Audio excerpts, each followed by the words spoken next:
ക്രിസ്തു ശിഷ്യനായ യോഹന്നാനെ ക്രിസ്തുവിൻ്റെ ഏറ്റവും പ്രിയപ്പെട്ട ശിഷ്യനായിട്ടാണ് വിശുദ്ധ വേദഗ്രന്ഥത്തിൽ അവതരിപ്പിച്ചിരിക്കുന്നത്.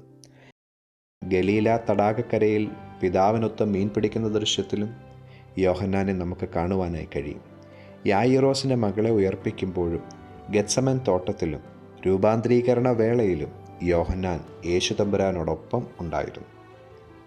അന്ത്യത്താഴം ഒരുക്കുവാൻ പത്രോസിൻ്റെ കൂടെ പറഞ്ഞയക്കുന്ന ഒരേ ഒരു ശിഷ്യനും യേശു സ്നേഹിച്ച ശിഷ്യൻ എന്ന നിലയിൽ അവിടെ യേശുവിൻ്റെ മാറിൽ ചാരിക്കിടന്ന ശിഷ്യനും യോഹന്നാൻ തന്നെ. കുരിശിൻ ചുവട്ടിൽ വെച്ച് തൻ്റെ അമ്മയെ സംരക്ഷണത്തിനായി യേശുതമ്പുരാൻ ഏൽപ്പിച്ചു കൊടുത്തത് ഈ ശിഷ്യനാണ്.